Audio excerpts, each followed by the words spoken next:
RAC ടെക്കിൻ്റെ പുതിയൊരു വീഡിയോയിലേക്ക് എല്ലാവർക്കും സ്വാഗതം. ഇന്നത്തെ വീഡിയോയിൽ ഇവിടെ കാണിച്ചിരിക്കുന്ന ടൈപ്പ് ട്യൂബ് കട്ടറും സാധാരണ ടൈപ്പ് ട്യൂബ് കട്ടറും തമ്മിലുള്ള ഒരു കമ്പാരിസനാണ് ഉൾപ്പെടുത്തിയിരിക്കുന്നത്. റെഫ്രിജറേഷൻ, എയർ കണ്ടീഷൻ ഫീൽഡിൽ വർക്ക് ചെയ്യുന്ന എല്ലാ ടെക്നീഷ്യന്മാർക്കും ഏറ്റവും അത്യന്താപേക്ഷിതമായിട്ടുള്ള ഒരു ടൂളാണ് ഇതുപോലെ ട്യൂബ് കട്ടർ അഥവാ പൈപ്പ് കട്ടർ എന്ന് പറയുന്നത്. ഇതുപയോഗിച്ച് കോപ്പർ, അലുമിനിയം ട്യൂബുകളെ വളരെ കൃത്യതയോടും വൃത്തിയോടും കൂടി കട്ട് ചെയ്തെടുക്കാൻ സാധിക്കും. ഈ ടൈപ്പ് ട്യൂബ് കട്ടറിൻ്റെ ഓൺലൈൻ മാർക്കറ്റ് ഫ്ലിപ്കാർട്ട്, ആമസോൺ അതുപോലുള്ള ഓൺലൈൻ മാർക്കറ്റുകളുടെ വില എന്ന് പറയുന്നത് ഏകദേശം 550 രൂപയാണ്.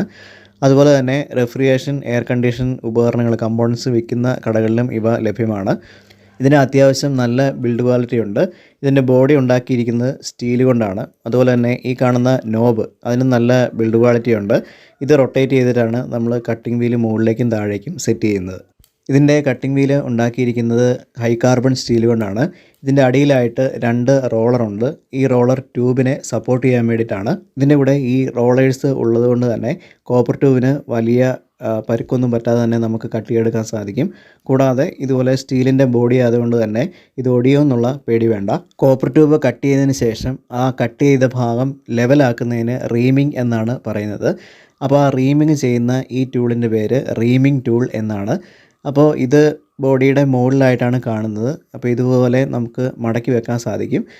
അപ്പോൾ ഈ ടൂൾ ഉപയോഗിച്ചിട്ട് നമുക്ക് കോപ്പർ ട്യൂബിൻ്റെ ഉൾവശം കട്ട് ചെയ്ത ഭാഗം ക്ലീൻ ചെയ്യാനും അതുപോലെ ലെവലാക്കാനും സാധിക്കും.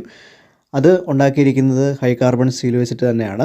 അതുപോലെ തന്നെ ഇതിൻ്റെ കൂടെ നമുക്കൊരു കട്ടിംഗ് വീല് എക്സ്ട്രായും കൂടെ ലഭിക്കും. അപ്പോൾ അവിടെ ഒരു ഹോള് കാണും. ആ ഹോളിൻ്റെ അകത്ത് ഇതുപോലെയുള്ള ഒരു എക്സ്ട്രാ കട്ടിംഗ് വീലും കൂടെ ഉണ്ടായിരിക്കും. ഈ റീമിംഗ് ടൂള് അതല്ലെങ്കിൽ റീമറിൻ്റെ ഉപയോഗം കഴിഞ്ഞതിന് ശേഷം അത് ഈ രീതിയിൽ നമുക്ക് മടക്കി ഈ ട്യൂബ് കട്ടറിൻ്റെ മുകളിലേക്ക് തന്നെ വെക്കാവുന്നതാണ്. അത് വെക്കുന്ന സമയത്ത് ആ ഹോള് അടഞ്ഞിരിക്കും. വളരെ നല്ല ക്വാളിറ്റിയിലാണ് ഈ ട്യൂബ് കട്ടർ മാനുഫാക്ചർ ചെയ്തിരിക്കുന്നത്. അപ്പോൾ എയർ കണ്ടീഷൻ വർക്കുകളൊക്കെ കൂടുതൽ ചെയ്യുന്നവർക്ക് ഏറ്റവും സ്യൂട്ടബിൾ ആയിട്ടുള്ള ഒരു ട്യൂബ് കട്ടറാണ് ഇത്. കാരണം AC-കളുടെ വർക്ക് ചെയ്യുന്ന സമയത്ത് നമുക്ക് വലിയ ഡയമീറ്ററുള്ള കോപ്പർ ട്യൂബുകൾ കട്ട് ചെയ്യേണ്ടി വരും. അപ്പോൾ ആ സമയത്ത് ഏറ്റവും സ്യൂട്ടബിൾ ആയിട്ടുള്ളത് ഇത്തരത്തിലുള്ള ട്യൂബ് കട്ടറാണ്. ഇതുകൊണ്ട് നമ്മളൊരു കോപ്പർ ട്യൂബ് അതല്ലെങ്കിൽ അലുമിനിയം ട്യൂബ് കട്ട് ചെയ്യുന്ന സമയത്ത് ഇതിന് താഴെ സപ്പോർട്ട് ചെയ്യുന്ന റോളേഴ്സ് ഉള്ളതുകൊണ്ട് നമുക്ക് വളരെ വൃത്തിയായിട്ട് കട്ട് ചെയ്തെടുക്കാൻ സാധിക്കും. പക്ഷേ റെഫ്രിജറേറ്റർ പോലുള്ള ചെറിയ ഉപകരണങ്ങളിലെ കോപ്പർ ട്യൂബുകൾ കട്ട് ചെയ്യുന്ന സമയത്ത് വലിപ്പം കൂടുതലായതുകൊണ്ട് ഇത് ഉപയോഗിക്കാൻ ഒരല്പം ബുദ്ധിമുട്ടാണ്. ഇനി നമുക്ക് നമ്മൾ നേരത്തെ കണ്ടിട്ടുള്ള പഴയ ടൈപ്പ് ട്യൂബ് കട്ടറും ഇപ്പോൾ കാണിച്ച ഈ പുതിയ ടൈപ്പ് ട്യൂബ് കട്ടറും തമ്മിലുള്ള വ്യത്യാസം എന്തൊക്കെയാണെന്ന് ഒന്ന് നോക്കാം. അപ്പോൾ ഇതിന് നേരത്തെ കാണിച്ച ട്യൂബ് കട്ടറിനെക്കാട്ടും ഒരല്പം വലിപ്പം കുറവാണ്. അതുപോലെ തന്നെ ഡിസൈനിലും കുറച്ച് വ്യത്യാസമുണ്ട്. അപ്പോൾ നോബിൻ്റെ ഡിസൈനിൽ ഒരല്പം വ്യത്യാസമുണ്ട്. ഒരു കോണിക്കൽ ഷേപ്പാണ് ഈ നോബിന് കൊടുത്തിട്ടുള്ളത്. അപ്പോൾ ക്ലോക്ക് വൈസ് തിരിച്ചു കഴിഞ്ഞാൽ ആ കട്ടിംഗ് വീല് താഴേക്ക് വരുന്നത് കാണാം. പക്ഷേ ഇതിന് നേരത്തെ കാണിച്ച ട്യൂബ് കട്ടറെ വെച്ച് നോക്കുമ്പോൾ ഇതിൻ്റെ അടിയിലായിട്ട് സപ്പോർട്ട് ചെയ്യാനുള്ള റോളർ ഇല്ല. അപ്പോൾ അതുകൊണ്ട് തന്നെ കോപ്പർ ട്യൂബ് അതിൻ്റെ അടിഭാഗത്ത് വെച്ചിട്ടാണ് നമ്മളത് കട്ട് ചെയ്യുന്ന സമയത്ത് റൊട്ടേറ്റ് ചെയ്യുന്നത്. അപ്പോൾ കോപ്പർ ട്യൂബ് ഈ V ഭാഗമുള്ള ഷേപ്പിൽ ഒരഞ്ഞിട്ട് അതിൽ പാടുകൾ വീഴാനുള്ള സാധ്യതയുണ്ട്. അതുപോലെ തന്നെ ഇതിൻ്റെ ബോഡി ഉണ്ടാക്കിയിരിക്കുന്നത് അലുമിനിയം വെച്ചിട്ടാണ്. കാസ്റ്റിംഗ് എന്ന പ്രോസസ്സ് വഴി ഉണ്ടാക്കിയിട്ടുള്ള ഒരു മോൾഡ് ചെയ്തെടുത്ത ഷേപ്പാണ് ഇതിനുള്ളത്.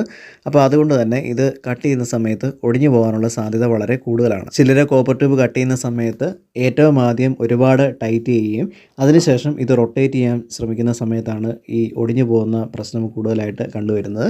പക്ഷേ നമ്മൾ നേരത്തെ കണ്ട ആ ട്യൂബ് കട്ടറെ വെച്ച് നോക്കുമ്പോൾ ഇതിനെക്കാട്ടും കുറച്ചുകൂടെ നല്ല കൺസ്ട്രക്ഷനാണ് അതിന് വരുന്നത്. അതിൻ്റെ ബോഡി ഉണ്ടാക്കിയിരിക്കുന്നത് ഒരു ഒരല്പം കട്ടിയുള്ള മെറ്റൽ വെച്ചിട്ടാണ്. കൂടുതലായിട്ടും സ്റ്റെയിൻലെസ് സ്റ്റീലോ അതല്ലെങ്കിൽ അതുപോലെ അലോയ് സ്റ്റീൽ ഏത് വെച്ചിട്ടായിരിക്കും അത് ഉണ്ടാക്കിയിട്ടുള്ളത്. കൂടാതെ അതിന് പുറമെ ഒരു ക്രോമിയത്തിൻ്റെ കോട്ടിംഗ് കൂടെ വരുന്നുണ്ട്. അതുപോലെ തന്നെ നമ്മൾ ആദ്യം കണ്ട കോപ്പർ ട്യൂബ് കട്ടറിൻ്റെ കട്ടിംഗ് വീലിൻ്റെ റേഡിയസ് ഒരല്പം കൂടുതലാണ്. അതുപോലെ തന്നെ അതിൻ്റെ തിക്നെസ്സും കുറച്ച് കൂടുതലാണ്. തിക്നെസ് കുറഞ്ഞിരിക്കുന്ന കോപ്പർ ട്യൂബ് വെച്ച് നമ്മൾ കട്ട് ചെയ്യുന്ന സമയത്ത് ചിലപ്പോൾ ആ കോപ്പർ ട്യൂബിൻ്റെ കട്ടിംഗ് വീല് ഒടിഞ്ഞു പോകാനുള്ള സാധ്യത കൂടുതലാണ്. അപ്പോൾ ഇത് ചില കമ്പനികൾ വളരെ ക്വാളിറ്റി കുറഞ്ഞ മെറ്റീരിയൽ വെച്ചിട്ടാണ് ഈ കട്ടിംഗ് വീല് ഉണ്ടാക്കുന്നത്. അപ്പോൾ അത് നമ്മൾ ഓവറായിട്ട് ടൈറ്റ് ചെയ്യുകയോ അതല്ലെങ്കിൽ കുറച്ചുകൂടെ ഹാർഡായിട്ടുള്ള കോപ്പർ ട്യൂബുകൾ കട്ട് ചെയ്യാൻ ശ്രമിക്കുകയോ ചെയ്യുന്ന സമയത്ത് അതിൻ്റെ അറ്റം ചെറുതായിട്ട് ഒടിഞ്ഞു പോകാനുള്ള സാധ്യതയുണ്ട്. അതുപോലെ തന്നെ ചെറിയ കോപ്പർ ട്യൂബ് കട്ടറിൻ്റെ കൂടെ എക്സ്ട്രാ കട്ടിംഗ് വീല് വരുന്നില്ല. അപ്പോൾ അതുകൊണ്ട് തന്നെ കട്ടിംഗ് വീല് ഡാമേജ് ആയി കഴിഞ്ഞാൽ അത് ഉപയോഗശൂന്യമാകുന്നതാണ്. പക്ഷേ നമ്മൾ ഇത്തരത്തിലുള്ള കോപ്പർ ട്യൂബ് കട്ടർ വാങ്ങിക്കുകയാണെങ്കിൽ അതിൻ്റെ കൂടെ എക്സ്ട്രാ കട്ടിംഗ് വീല് കൂടെ ലഭിക്കുന്നതാണ്. ഇനി നമുക്ക് ഈ ട്യൂബ് കട്ടർ ഉപയോഗിച്ച് ഒരു കോപ്പർ ട്യൂബ് കട്ട് ചെയ്ത് നോക്കാം. അപ്പോൾ ഇവിടെ എടുത്തിരിക്കുന്ന കോപ്പർ ട്യൂബ് 1/2 ഇഞ്ചിൻ്റെ കോപ്പർ ട്യൂബാണ്. ആദ്യമായി കട്ട് ചെയ്യേണ്ട ഭാഗം മാർക്ക് ചെയ്യുക. മാർക്ക് ചെയ്തതിന് ശേഷം ട്യൂബ് കട്ടറിൻ്റെ നോബ് ആൻറ്റി ക്ലോക്ക് വൈസ് ഡയറക്ഷനിൽ തിരിക്കുക. അപ്പോഴാണ് കട്ടിംഗ് വീല് മുകളിലേക്ക് കയറി പോകുന്നത്. അതിനുശേഷം ആ വി ഗ്രൂവിൽ വെച്ചതിന് ശേഷം കട്ടിംഗ് വീല് ജസ്റ്റ് ടച്ച് ചെയ്യുന്ന പോലെ ട്യൂബ് കട്ടർ നോബ് അഡ്ജസ്റ്റ് ചെയ്യുക.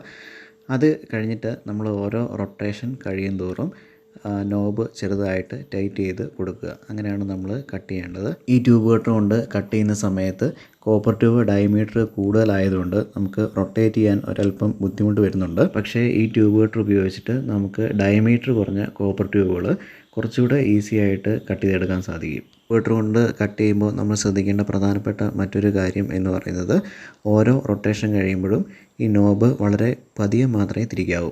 നമ്മൾ ഒരുപാട് തിരിച്ചു കഴിഞ്ഞാൽ അത് റൊട്ടേറ്റ് ചെയ്യുന്ന സമയത്ത് കോപ്പർ ട്യൂബ് ഡാമേജ് ആകുന്നതിനോ അല്ലെങ്കിൽ ട്യൂബ് കട്ടർ ബെൻഡായി പോകുന്നതിനോ ഒടിഞ്ഞു പോകുന്നതിനുള്ള സാധ്യതയുണ്ട്. ഇനി ഒരു സിസ്റ്റത്തിൻ്റെ ഭാഗമായിട്ടുള്ള കോപ്പർ ട്യൂബ് ആണെങ്കിൽ അത് ഇതിനെക്കാട്ടും കുറച്ചുകൂടെ ഹാർഡായിരിക്കും.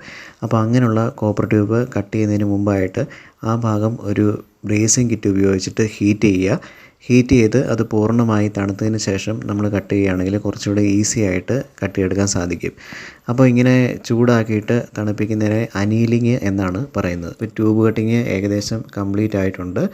അപ്പോൾ ഇത് കട്ട് ചെയ്തതിന് ശേഷം അതിൻ്റെ ആ കട്ട് പീസുകൾ നിങ്ങളൊന്ന് ശ്രദ്ധിക്കുക. അപ്പോൾ ആ കട്ട് ചെയ്ത ആ ലൈനിന് രണ്ട് സൈഡിലായിട്ട് കുറച്ച് പാടുകൾ കാണാം. അപ്പോൾ ഇതെന്ന് പറയുന്നത് ട്യൂബ് കട്ടറിൻ്റെ ആ വി പോലുള്ള ഭാഗത്ത് ഈ നമ്മൾ റൊട്ടേറ്റ് ചെയ്യുന്ന സമയത്ത് ഈ കോപ്പർ ട്യൂബ് ഒരഞ്ഞുണ്ടായിട്ടുള്ള പാടുകളാണ്. ഇനി നമുക്ക് ഇതേ ഡയമീറ്ററുള്ള മറ്റൊരു കോപ്പർ ട്യൂബ് റീമറുള്ള ട്യൂബ് കട്ടർ ഉപയോഗിച്ചിട്ട് ഒന്ന് കട്ട് ചെയ്ത് നോക്കാം. നമ്മൾ സാധാരണ ടൈപ്പ് ട്യൂബ് കട്ടർ ഉപയോഗിക്കുന്നതിനെക്കാട്ടും കുറച്ചുകൂടെ ഈസിയാണ്. കാരണം നേരത്തെ പറഞ്ഞ പോലെ തന്നെ ഇതിൻ്റെ അടിയിൽ രണ്ട് സപ്പോർട്ടിംഗ് റോളറുകളുണ്ട്. ഈ റോളറുകൾക്ക് ഇടയിലാണ് കോപ്പർ ട്യൂബ് ഇരിക്കുന്നത്. അപ്പോൾ അതിൻ്റെ തൊട്ട് മുകളിലായിട്ടാണ് കട്ടിംഗ് വീല് വരുന്നത്. അപ്പോൾ അതുകൊണ്ട് നമ്മൾ റൊട്ടേറ്റ് ചെയ്യുന്ന സമയത്ത് ഈ രണ്ട് റോളറുകളും റൊട്ടേറ്റ് ചെയ്യും. അപ്പോൾ അതുകൊണ്ട് ഫ്രിക്ഷൻ വളരെ കുറവായിരിക്കും. അതുകൊണ്ട് വളരെ ഈസി ആയിട്ട് നമുക്ക് റൊട്ടേറ്റ് ചെയ്തെടുക്കാൻ സാധിക്കും. അപ്പോൾ നമുക്കിത് ഏറ്റവും കൂടുതൽ എളുപ്പമാകുന്നത് എപ്പോഴാണെന്ന് വെച്ചാൽ ഇതുപോലെ ഡയമീറ്റർ കൂടിയ വലിയ കോപ്പർ ട്യൂബുകൾ കട്ട് ചെയ്യുമ്പോഴാണ്. കോപ്പർ ട്യൂബ് പൂർണ്ണമായും കട്ടാറായി കഴിയുമ്പോൾ നമുക്കത് റൊട്ടേറ്റ് ചെയ്യുന്ന സമയത്ത് അത് അറിയാൻ പറ്റും. ആ സമയം കുറച്ചുകൂടെ സ്മൂത്ത് ആയിരിക്കും. അപ്പോൾ ഈ കോപ്പർ ട്യൂബ് രണ്ട് പീസായിട്ടുണ്ട്. ഇനി നമുക്ക് അതിൻ്റെ ആ കട്ട് ചെയ്ത ഭാഗം ഒന്ന് നോക്കാം. അപ്പോൾ നേരത്തെ നമ്മൾ കട്ട് ചെയ്തപ്പോൾ അവിടെ കുറച്ച് പാടുകളൊക്കെ ഉണ്ടായിരുന്നു. പക്ഷേ ഇത് വളരെ ക്ലീൻ ആയിട്ടാണ് ഇരിക്കുന്നത്. കാരണം ആ റോളറുകൾ ഉള്ളതുകൊണ്ട് തന്നെ അവിടെ ഒരഞ്ഞ പാടുകളൊന്നും വരുന്നില്ല. അപ്പോൾ ഇതിൽ വലതുഭാഗത്ത് കാണിച്ചിരിക്കുന്നത് നമ്മൾ ആദ്യം കട്ട് ചെയ്ത ട്യൂബാണ്. അപ്പോൾ അതിൽ നേരത്തെ പറഞ്ഞ പോലെ തന്നെ പാടുകൾ കാണാൻ പറ്റും. ഇനി നമുക്ക് ഈ ട്യൂബ് കട്ടറിൻ്റെ റീമിംഗ് ടൂള് എങ്ങനെയാണ് ഉപയോഗിക്കുന്നത് എന്ന് നോക്കാം. അപ്പോൾ നമ്മളിതുപോലെ കോപ്പർ ട്യൂബ് കട്ട് ചെയ്ത് കഴിയുമ്പോൾ അതിൻ്റെ ഉള്ളിലെ ഡയമീറ്റർ ഒരല്പം കുറയും. കാരണം ആ കോപ്പർ ട്യൂബ് കുറച്ച് അകത്തേക്ക് ഡീഫോം ആയിട്ട് പോകുന്നതാണ്. അപ്പോൾ അത് നമ്മൾ ക്ലീൻ ആക്കാൻ വേണ്ടി ഉപയോഗിക്കുന്ന ഈ ടൂളിനെയാണ് റീമിംഗ് ടൂൾ എന്ന് പറയുന്നത്. അപ്പോൾ ഈ റീമിംഗ് പ്രോസസ്സ് നമ്മൾ കറക്റ്റായിട്ട് ചെയ്തെങ്കിൽ മാത്രമേ ഇത് കഴിഞ്ഞതിന് ശേഷം നമുക്ക് സ്വേജിങ്ങോ അതല്ലെങ്കിൽ ഫ്ലെയറിങ്ങോ കറക്റ്റായിട്ട് ചെയ്യാൻ സാധിക്കും. അപ്പോൾ ഈ റീമിംഗ് ടൂളിൻ്റെ ആ പ്രത്യേക ആംഗിൾ ഉള്ള ഭാഗം ഉപയോഗിച്ച് നമ്മളിതുപോലെ റൊട്ടേറ്റ് ചെയ്യുക. അപ്പോൾ റൊട്ടേറ്റ് ചെയ്യുന്ന സമയത്ത് ആ കോപ്പർ ട്യൂബ് കട്ട് ചെയ്ത് കൊണ്ടുണ്ടായ ആ സൈസ് വേരിയേഷനുള്ള ഭാഗം നമുക്ക് കട്ട് ചെയ്ത് മാറ്റാൻ സാധിക്കും. അപ്പോൾ ഈ പ്രോസസ്സിനെയാണ് റീമിംഗ് എന്ന് പറയുന്നത്. ഈ ടൂളിനെയാണ് റീമിംഗ് ടൂൾ എന്ന് പറയുന്നത്. റീമിംഗ് ചെയ്യുന്ന സമയത്ത് ഒരിക്കലും ഈ കോപ്പറിൻ്റെ തരികൾ കോപ്പർ ട്യൂബിനുള്ളിലേക്ക് പോകാൻ പാടില്ല. ഇപ്പോൾ നമ്മൾ റീമിംഗ് പ്രോസസ്സ് ചെയ്ത് കഴിഞ്ഞിരിക്കുകയാണ്. അപ്പോൾ രണ്ട് തരത്തിലുള്ള ട്യൂബ് കട്ടറാണ് നമ്മൾ ഈ വീഡിയോയിലൂടെ കണ്ടത്. അപ്പോൾ ഡയമീറ്റർ കൂടിയ കോപ്പർ ട്യൂബാണ് നിങ്ങൾ കട്ട് ചെയ്യുന്നതെങ്കിൽ ഇത്തരത്തിലുള്ള ട്യൂബ് കട്ടർ വിത്ത് റീമർ ഉപയോഗിക്കാം. ഇതിൻ്റെ കൂടെ എക്സ്ട്രാ ഒരു കട്ടിംഗ് വീലും കൂടെ നിങ്ങൾക്ക് ലഭിക്കുന്നതാണ്. നല്ല ക്വാളിറ്റിയുള്ള കോപ്പർ കട്ടിങ് ഇതുകൊണ്ട് സാധിക്കും. ഇനി ഡയമീറ്റർ കുറഞ്ഞ കോപ്പർ ട്യൂബാണ് കട്ട് ചെയ്യുന്നതെങ്കിൽ നിങ്ങൾ ഇത്തരത്തിലുള്ള മിനിയേച്ചർ ടൈപ്പ് ട്യൂബ് കട്ടർ ഉപയോഗിക്കുക. അപ്പോൾ റെഫ്രിജറേഷൻ എയർ കണ്ടീഷൻ ഫീൽഡുകളുമായിട്ട് ബന്ധപ്പെട്ട പുതിയ അറിവുകൾക്ക് വേണ്ടിയിട്ട് ഈ ചാനൽ സബ്സ്ക്രൈബ് ചെയ്യുക. കൂടാതെ ഈ വീഡിയോ ലൈക്ക് ചെയ്യുക, ഷെയർ ചെയ്യുക, കമൻറ്റ് ചെയ്യുക.